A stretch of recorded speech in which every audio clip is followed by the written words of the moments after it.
Hi, and welcome to the third of my Zone Wars tactics videos. This time, it's the Mechatron Hive. The Mechatron Hive are an exceptionally tough faction. Every one of these metal-skinned warriors has at least 5 health. That makes them difficult to break and is a great way of denying your opponent access to easy kill points. This iron resolve is balanced by really low survival skills. These guys have spent their lives inside the hive and struggle to anticipate or understand the weird threats posed by the zone. So their armor is really thick, but unfortunately, so are they. At the end of the video, I shall give you a couple of different builds for the Mechatron Hive that really lean into their particular strengths. The Mecha King is the leader of this faction. Check out that regal pose. And a pretty good all-rounder. In fact, he's one of the best support characters in the game. The Mecha King is best deployed quite centrally with a good line of sight to the other models in your gang. This may allow him to lend supporting fire with his scrap pistol, but most importantly, he can trigger his system override module. When activated, this lets him make a medium move, and then for each MP spent, return an ally's action token to the bag. Used towards the end of a round, particularly in a game with 4 or 5 models aside, this can be awesome. It's seriously worth manoeuvring your troops into position to pull this off, as it can swing a whole game in your favour. If Mecha King gains Jetpack as his second module, then shifting him around the battlefield to use System Override becomes a breeze. Scrappy is, well, just that. He's neither a great fighter nor a great shot, but he can take a serious pummeling before he clatters to a halt.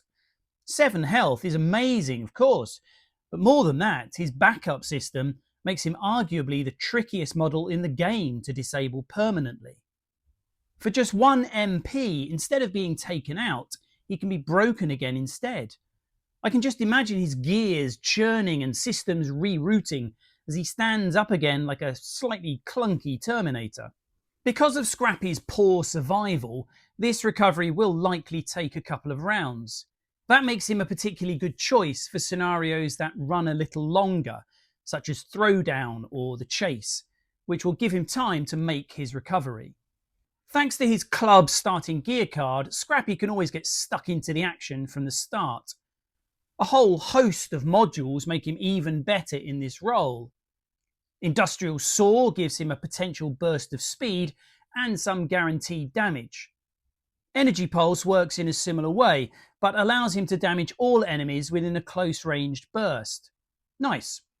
Wire System also works well on Scrappy. He can plunge towards the enemy and then tug them both out of position and close enough to wallop them with his club. Mark 14 serves as a great counterpoint to Scrappy. Instead of rushing in and drawing fire, he wants somewhere quiet and out of the way. From there, he can tear the battlefield apart with his truly explosive sniper skills. It's not just his 5-ranged and scrap rifle starting gear that makes him effective, it's his grenade launcher module. That may not sound like a sniper weapon, but look at how it works. Make a move up to close distance, great for just popping out of cover, and then 1 ranged attack at unlimited range for each MP spent. The attack has the area of effect quality. Now, admittedly, the attack doesn't benefit from any gear dice and cannot be pushed. But even so, if you commit some MPs to this, it can be devastating. Imagine using it late game as your opponent's trying to scuttle off the board with his loot, and you've got mutation points to burn. Boom. I've used it that way myself and changed the outcome of a game that looked done and dusted. The first thing that I want to tell you about Rekka is that he starts each game with a flamethrower. With long range, 2 gear dice, igniter and area of effect, this is a great weapon. I like to keep mentioning it to my opponents as it can have a real psychological effect, making them think twice before coming forward to take up a good position or grab an artifact. Wrecker is far from a one-trick pony though. In fact, his module has a unique effect in the game, allowing him to heal both allies and himself. Gotta love being a robot. Wrecker needs to be in base contact with another model if he wants to fix them, but thanks to a long move when the ability triggers, this is still quite usable. You will need to keep Wrecker fairly central though if you want to maximise the area of the battlefield where he can offer assistance.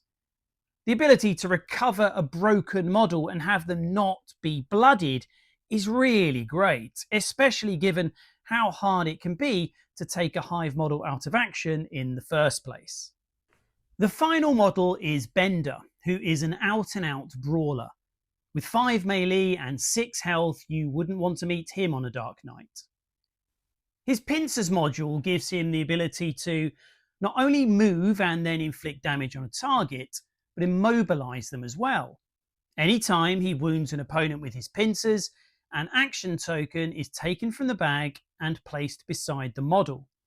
This makes it really important for Bender to attack an unactivated target. So his nemesis is a member of the GenLab tribes who has the fast reflexes mutation. If you were to combine Bender's pincer attack with Mecha King's ability to provide extra actions, you have the potential to run rings around an opponent. Because he doesn't start the game with any gear cards, Bender really benefits from picking up an artifact card early game, with which he can bludgeon his enemies.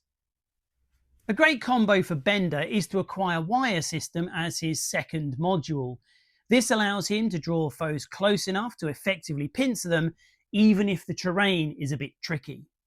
For me, a great Mechatron Hive build includes Mark 14, Mecha King and Scrappy. Placing Mark 14 some way back, preferably in an elevated position, allows him to threaten the opposition and rack up some mutation points for the team, while Scrappy stomps forward and searches for goodies. Mecha King can operate somewhere between them, using System Override to give extra activations as and when they are needed. A second, far more aggressive build uses Wrecker, Bender and Scrappy. These row-boys can advance through heavy fire until they inflict some close quarters mayhem.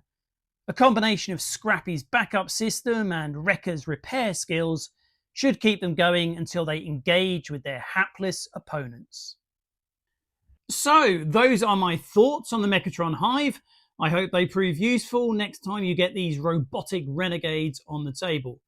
I hope to see you again soon, and until then, keep rolling.